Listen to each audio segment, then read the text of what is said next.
depuis le 31 décembre où le prophète Eli Pada a disparu jusqu'à aujourd'hui, c'est maintenant que le pasteur Camille Makosso ouvre la bouche pour prononcer le nom prophète Eli Pada. Écoutons-le et revenons à la fin pour le commentaire.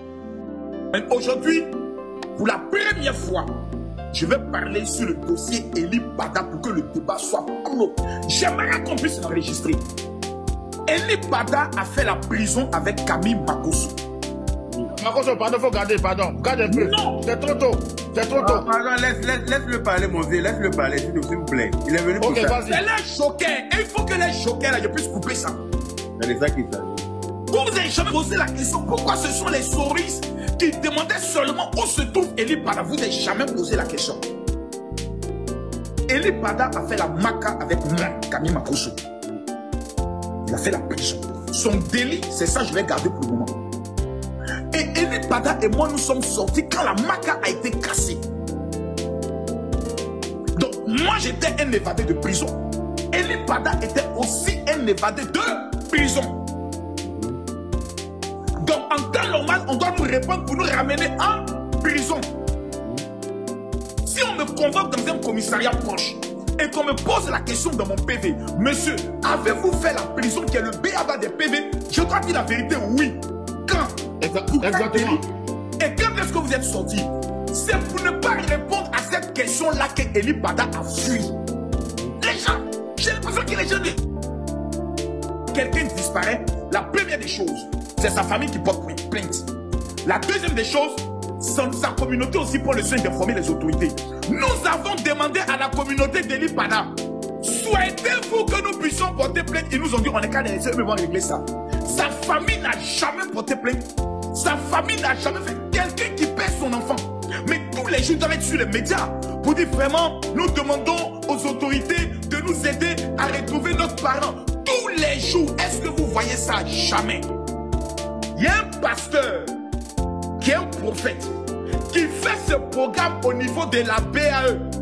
Écoutez bien ce que je vous dis. Hein. BAE là, il y a un prophète qui organise ce programme à la BAE. BAE, stade BAE là. Il y a un espace où il organise ce programme de prière à l'intérieur. C'est un soroïste. Okay. Moi, Camille Makosso, il me l'a dit. On devait organiser au palais des sports un grand programme de prière pour la paix en Côte d'Ivoire. Lorsque les opposants organisaient le programme au stade Oufoué-Boigny, ce monsieur est venu appeler tous les pasteurs qui devaient opérer avec nous. Donc, Yaya Dion Robert, le prophète Olivier Kawa, pour leur dire que moi, Camille Makosso, j'ai reçu 500 millions pour organiser ce programme-là. Et que si eux s'engagent dans le programme, ce serait dangereux pour eux. Après, il faisait la mission. C'est lui-là qui a recruté Eli Pada. Pour qu'Eli Pada commence à donner des révélations que Soro Diop va être président de la République un jour. Ce que j'ai dit là, et qui va garder. Lorsque les messages, les confidences sont sortis, Eli Pada n'a jamais été convoqué pour être arrêté. Le commissaire qui a convoqué Eli Pada s'appelle le commissaire Ouattara. Eli Pada devait venir faire ce qu'on appelle sa fiche d'information que moi-même j'ai fait au renseignement général. Lorsque tu dis des déclarations, tu fais des déclarations, on ouvre une fiche pour qu'au cas où on demande c'est qui comment on appelle ça, les services de renseignement qui ne sont pas un service répressif puissent donner l'information sur qui tu es. J'ai organisé une veillée de prière au niveau de l'hôtel communal de Cocody. Quelqu'un est allé dire au renseignement général que moi j'ai dit que Ahmed Bakayoko est un franc-maçon qui veut diriger la Côte d'Ivoire. J'ai été appelé, interpellé, interrogé pendant 2 jours. On a réécouté tous mes messages lorsqu'on découvre que Makosso n'a jamais eu à dire cette parole. J'étais au niveau des renseignements généraux. Leur rôle là, c'est pas d'être en prison, c'est de vérifier ton identité, qui tu es, est-ce que tu es dans la légalité. Mais pour ne pas répondre à cette question, Eli Pada a fait qui est le père spirituel d'Eli Pada. C'est un homme de Dieu qui est sorti sur les réseaux pour confirmer que Eli Pada actuellement est au Ghana qui sont en train de faire ses procédures pour entrer en Europe. Les gens se plaignent et se fâchent et s'excitent par rapport à quoi? Que Dieu dans sa grâce vous bénisse abondamment dans le précieux nom de Jésus. Je voudrais relever juste l'attention des intercesseurs.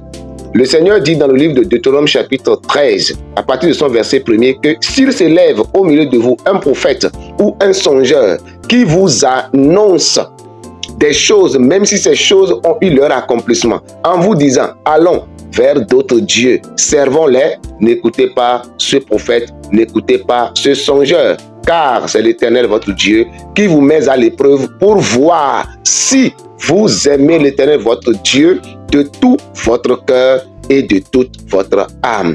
À tout intercesseur, ne soyons pas troublés par ces annonces ou ces messages.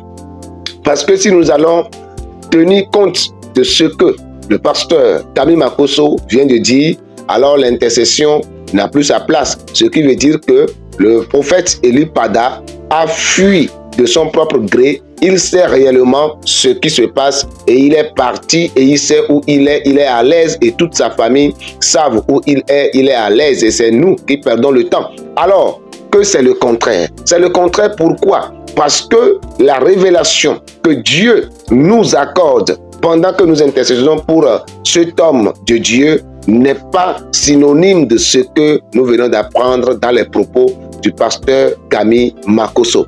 Alors, entre Dieu et l'homme qui dit la vérité, je crois que la vérité se trouve du côté de Dieu et nous devons nous donner encore corps et âme dans l'intercession pour l'homme de Dieu afin que la grâce de Dieu abonde dans sa vie et que les portes qui sont encore fermées devant sa face puissent s'ouvrir pour qu'il réapparaisse devant son peuple pour glorifier le nom de Dieu. Nous croyons fermement que par nos prières, l'Éternel notre Dieu ne se taira pas. Il se manifestera certainement.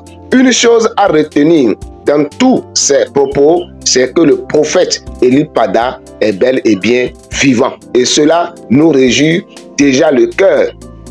Contrairement à ce que d'autres ont prophétisé déjà sa mort, plusieurs m'ont contacté, dit ne parle plus de ce prophète car il est déjà mort. Le Seigneur m'a révélé qu'il est mort. J'ai reçu plusieurs messages venant des 4 coins du monde disant qu'il est mort. Ne parle plus de lui, ne perds plus ton temps. Et si réellement tu sais un Dieu vivant, il allait te révéler que l'homme de Dieu, le prophète Eli Pada, est déjà mort. J'ai vu son enterrement, j'ai vu comment ils l'ont tué, j'ai reçu ces messages. Mais cela ne nous a pas intimidés de continuer par intercéder parce que nous connaissons ce que nous servons. Jésus-Christ dit, vous servez un Dieu que vous ne connaissez pas, mais nous connaissons ce que nous adorons. Que l'Éternel Dieu Tout-Puissant soit avec tous les intercesseurs qui élèvent la voix pour prier pour ce vaillant héros de Dieu. Et nous croyons que le boom, c'est maintenant. Ça ne va pas prendre de temps. Le Seigneur fera sa grâce et le nom de Dieu sera glorifié depuis la Côte d'Ivoire jusqu'aux extrémités de la terre. Dieu dans sa grâce vous bénisse abondamment. Shalom et à la prochaine dans nos prochaines vidéos.